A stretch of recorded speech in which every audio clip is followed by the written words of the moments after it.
A big thanks to Brabura by Hearthstone Outdoor for sponsoring this episode. Playing around with my steak is one of my favorite things to do. Some guys have train stations and train tracks up their attic, in their attic. Mom's basement, no. What I'm saying is, every man has his own hobby, and processing meat from something like a raw steak into something freaking delicious is one of my hobbies. And I love to take this beautiful steak and turn it into something freaking amazing. In itself, this is already good steak. It has a beautiful dark red color, which means this has been working, it's been building up flavor inside the meat, and it also has a lot of fat, and that intermuscular fat is going to give this steak flavor. Now if I would just grill it, put a little bit of salt on it, let it rest and slice into it, I'm going to have an amazing steak. But what if there is a way to make this steak even more flavorful? Let's find out. I'll be cooking my steak on the Brabura by Hearthstone flat top griddle. And that is going to give this steak a beautiful crust. So flavorful, such a great Maillard effect on the outside. It's going to be freaking insane. But I want to add something more to it. I want to add coffee beans. This is dark roasted coffee. Beautiful dark roast. Whoa, and that dark roast, that is something that I want to put into that steak. It's going to give you that typical barbecue flavor. Well, at least that's the plan. So I'm going to take this coffee, put it in this bowl, put the steak on top, put even more coffee on top of that steak, and then I'm going to take this and set this in the fridge and let it sit there for 24 hours. And that's what it looks like 24 hours later. At first glance, you don't see a difference. This is almost exactly the same way that it looked before. But this is not some trick or a hoax. There's actually science behind this. Moisture from the steak gets absorbed by the coffee beans, and in return it delivers flavor to the steak. So there's basically a trade-off: moisture and flavor. Let's take a closer look. The color of the steak intensified. It became more and more dark red, and the steak is now much firmer than it was before.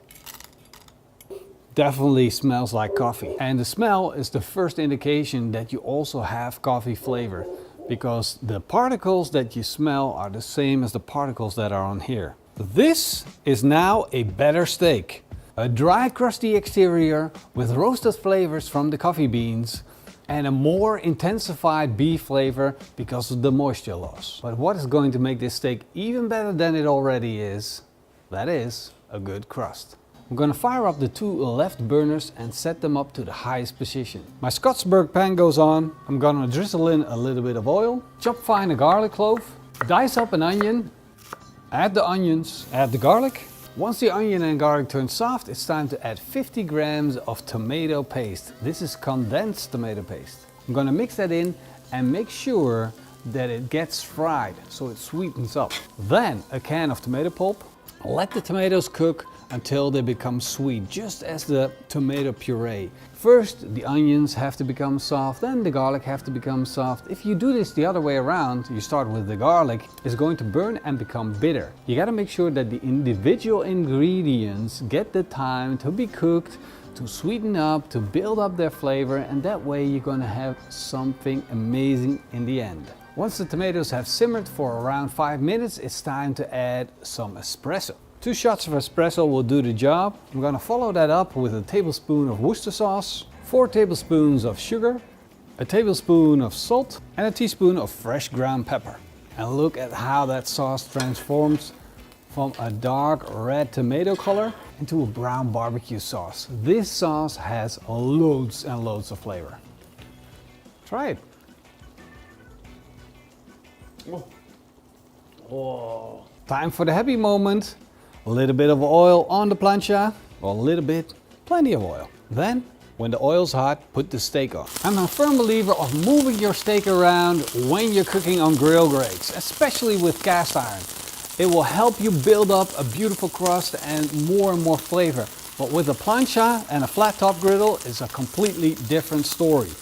We're building up a crust as we speak, and the only thing I want to do is press down the steak and make sure we maximize the amount of contact that the steak has with the cooking surface. You can use a burger press or a pan like this. After about 2 minutes, it's time to check. Look at that beautiful crust. Freaking amazing. Time to cook the other side. Time to check. See where we stand. Look at that. Maximum contact, beautiful crust. This steak is done and it needs some time to rest. So let's take it off.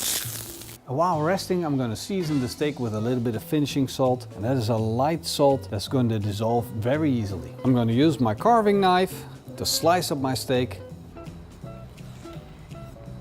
and I'm going to top it off with my steak sauce. And of course, you can find the full recipe on pitmasterx.com and make this at home.